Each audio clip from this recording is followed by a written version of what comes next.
Bonjour à tous, ici Maïlane Ripoche, coach en connaissance de soi et gestion du stress et fondatrice du blog Les Guerriers Pacifiques. Comment mettre plus de vie dans notre vie, c'est ce que nous allons voir dans cette nouvelle vidéo.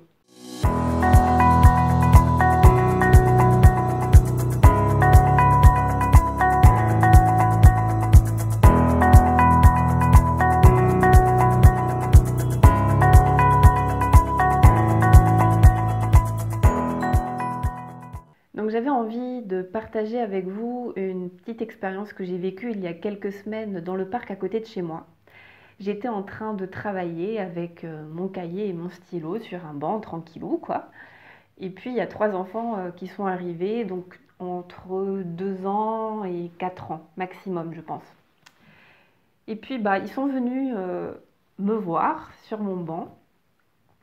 Et il y en a une qui a voulu prendre mon stylo et puis faire pareil que moi, c'est-à-dire écrire, enfin plutôt gribouiller, c'est plutôt le terme exact. Il y en a un qui s'est assis, l'autre qui voulait presque me monter sur les genoux et la troisième du coup, peut-être la plus âgée, qui voulait écrire et dessiner sur mon cahier. Et en fait, je les ai observés et je me suis dit mais c'est quand même génial ce qui se passe. Parce que ces enfants, ils n'ont pas peur, à cet âge-là, on n'a pas peur du regard des autres, on est juste spontané. Et je trouve qu'avec le temps, on perd beaucoup aussi notre spontanéité.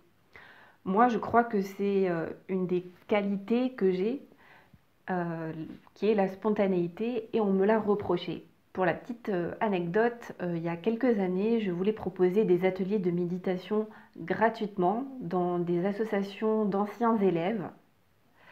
Et puis j'avais obtenu un rendez-vous avec la responsable d'une association.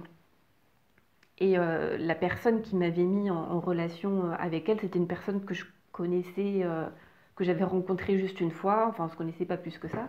Et c'est lui qui m'a mis en relation avec elle. Et puis, comme au début je n'étais pas très à l'aise, parce que c'était quand même un mini entretien d'embauche, pour briser la glace, le sujet c'était quand même de parler de méditation, des ateliers que je pourrais animer dans cette association. Et donc moi, dans mon élan spontané, j'ai demandé à cette femme si elle pratiquait la méditation. Donc je commençais à lui demander, oui alors X m'a dit que vous pratiquez la méditation et vous pratiquez quel style de méditation et combien de fois par semaine et est-ce que ça fait longtemps? Et en fait, elle m'a répondu, mais un petit peu à côté. Et puis, l'entretien s'est déroulé et puis je trouvais qu'elle essayait de me tester. J'étais pas très très à l'aise. Et à la fin de l'entretien, donc le lendemain ou l'après-midi même, je ne sais plus, donc X m'appelle et me dit qu'est-ce que tu as pensé de l'entretien, Maïlan? Et donc je lui dis ouais, pour moi ça s'est bien passé. Bon, j'étais pas hyper confortable, hein, je pense qu'elle a essayé de me tester, mais pour moi ça s'est bien passé. Pourquoi? Et donc il me répond oui, oui, ça s'est pas si mal passé que ça. Par contre, je t'avoue que tu m'as mis un peu mal à l'aise parce que moi je t'ai dit qu'elle pratiquait la méditation juste pour ton information, pour te dire que en gros t'avais pas besoin de la convaincre, elle était déjà convaincue par sa pratique, mais je pensais pas que tu allais bidir. Et donc, et donc, et donc il me dit, écoute, t'es hyper spontané, t'es authentique, c'est super bien, mais là, peut-être un peu trop. Et du coup, sur le coup, j'étais vraiment désolée, donc j'ai complètement foiré l'entretien, puisqu'en fait, ils ne m'ont jamais rappelé. Et puis, j'ai pris du recul et je me suis dit, mais en fait, la spontanéité, ça fait partie de moi, c'est qui je suis. Et donc, si quelqu'un me critique pour moi, ce que j'estime être une qualité, et je crois pas, dans mes questions, je ne crois pas avoir été indiscrète, surtout que c'était le thème de l'entretien. Donc pour moi, ma question n'était pas indiscrète. Du coup, elle a sûrement ses raisons pour avoir réagi comme ça et puis pour ne pas m'avoir rappelé.